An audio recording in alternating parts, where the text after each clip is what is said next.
Well, here's the effect of that Roman assault. The line smashed across. There was a little bit of holdout here, but for the most part the Greek front line of hoplites fell. Still got a couple units here, some of their better hoplites. But one of the problems is, if you look at the attack superiority chart, legions attacking heavy infantry get the attack superiority bonus, and that was sufficient, along with throwing the javelins, etc., to just push their way through. That's not the case with phalanxes. When they hit the phalanx, it's not going to be quite as easy, but they've made the streamline. It was hard to get the phalanxes up to the very front. I guess I could have set up with them there, but remember, the Greeks did make an attack with the phalanxes set up there before. Alright. And this turn is up too. The Romans didn't really get a chance to exploit across the stream. They moved their cav forward a little bit, but they didn't leave gaps for the cav to move through, and they didn't want to wreck both units trying to smack into things. But they did get a help from Pyrrhus, who normally should be great at rallying things, but he sent a couple more to the dead pile, including another big phalanx, and that's going to hurt a lot. Over here, seeing the Romans actually making some decent gains with routed units. Well, no, but they've pushed forward. There's a fight going on, no question, but they've got some ground here. They've got more units over there. They've got, most importantly, lots of leaders over there, which will allow them the maneuverability that they've been lacking so far to be able to push those cav away. The cav can't really stand against the legions. Some of them have kind of tried accidentally, but and not done horribly, but still, that's not what they're meant for. And we're really seeing problems here because Pyrrhus is pulling more and more troops to put into the line here to try to bottleneck this. Well, this is becoming quite open. This has been completely blocked, but there's just too many gaps, too many holes in his lines, and he maybe is too spread out. I don't know. I tried to shorten that line as much as possible, but there isn't much to hold off. Let's look at where the points are going to be. The Romans lost another 15, which puts them up to 383, but let's look at this. 70, 78, 90, 103 more points here. Up to 601. Ouch. Alright. But they still got a ways to go. I mean, it's 800 and something before the Greeks give up, right? Yeah, 805. So they got 200 to go. The Romans, 660. Significantly more than 200, 280 or so. So Rome is definitely on the advantage right now, and that's why they're pushing the attack. So good old Decimus Mus managed to launch an attack, driving back a number of the Greek units. But the Greeks mounted something like this here.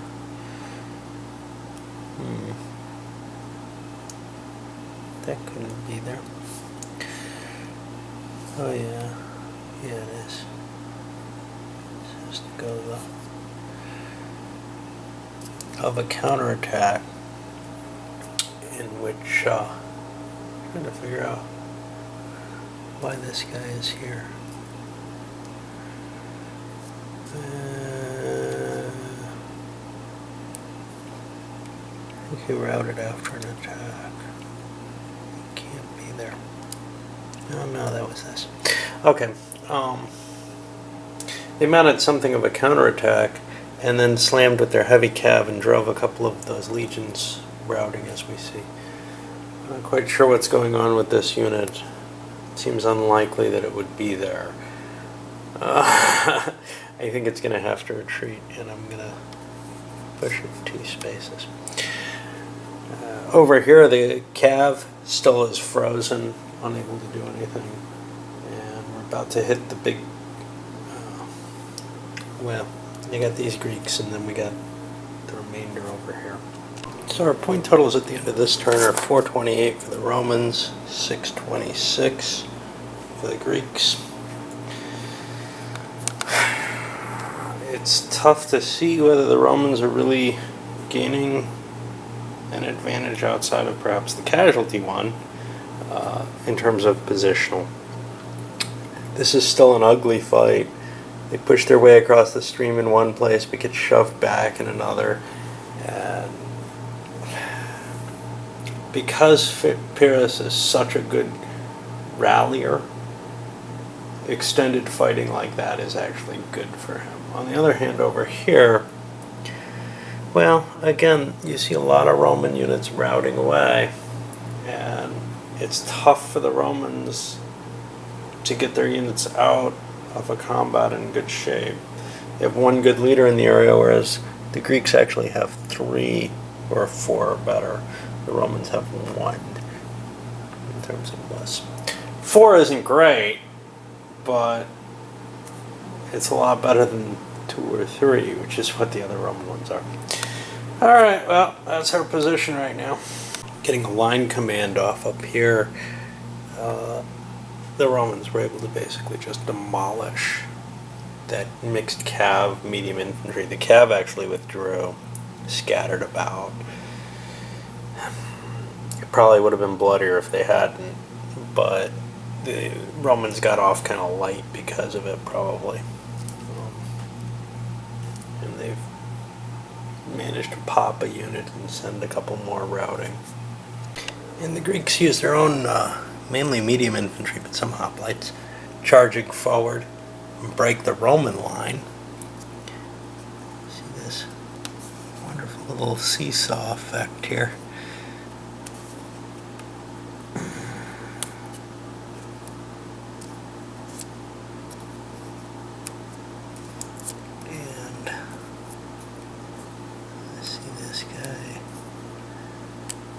Got to make a morale check. He succeeds. See, gets a little better.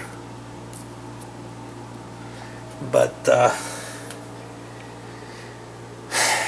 you know, with the amount of officers there, especially the Greek ones, even though they get shattered, they can send him back into the line and smash him back in. Which is why things are kind of in dispute, because definitely those legionary infantry are better, but the medium infantry isn't bad attacking them. It sucks on defense. But yeah, it doesn't suffer a penalty here for superiority, and it hits at about the same level, actually better than the hoplites do. The hoplites are better on defense. And over here, things are pretty much frozen. I mean, we attacked and pushed and shoved, and now the line's back at the stream again. So it's kind of hard to tell what's happening. When we look at losses, well, that's hard to tell too.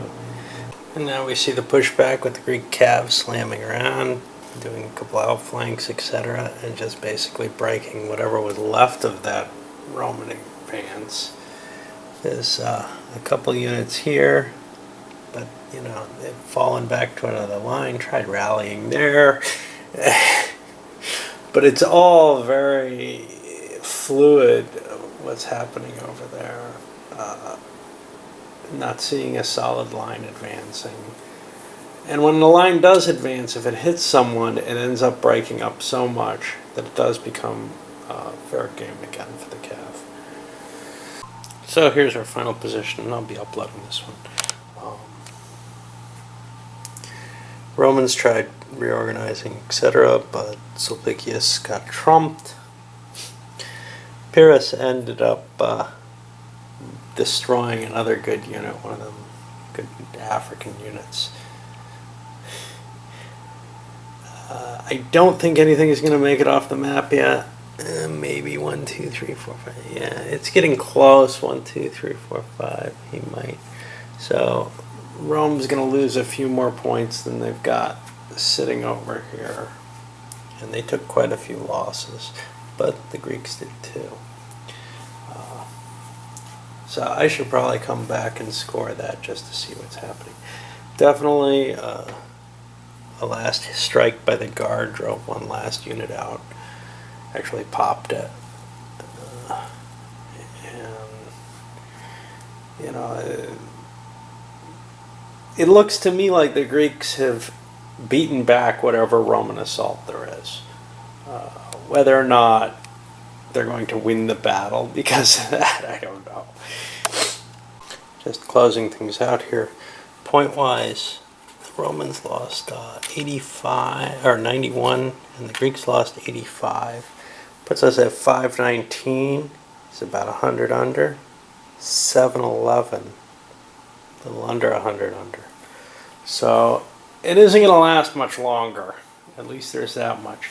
One thing I've really enjoyed with this, or at least see as very interesting, is what developed in terms of the different threats on the different sides of the field, with the center very, very difficult to fight over, but this ability of the Romans to place some units down on the Greek left. It's forced hard decisions as to shuttling forces. So we've got Roman cav here. Well, this cav didn't get into play, so that wouldn't have either. But it's been moving around, not really being able to be an influence in the battle, and it could be really, really useful here. So there's some nice choices there. I think I should have deployed more cav, although I keep forgetting to bring that leader back, who could have commanded these cav. They wouldn't make a lot of difference, but they may have helped a little bit.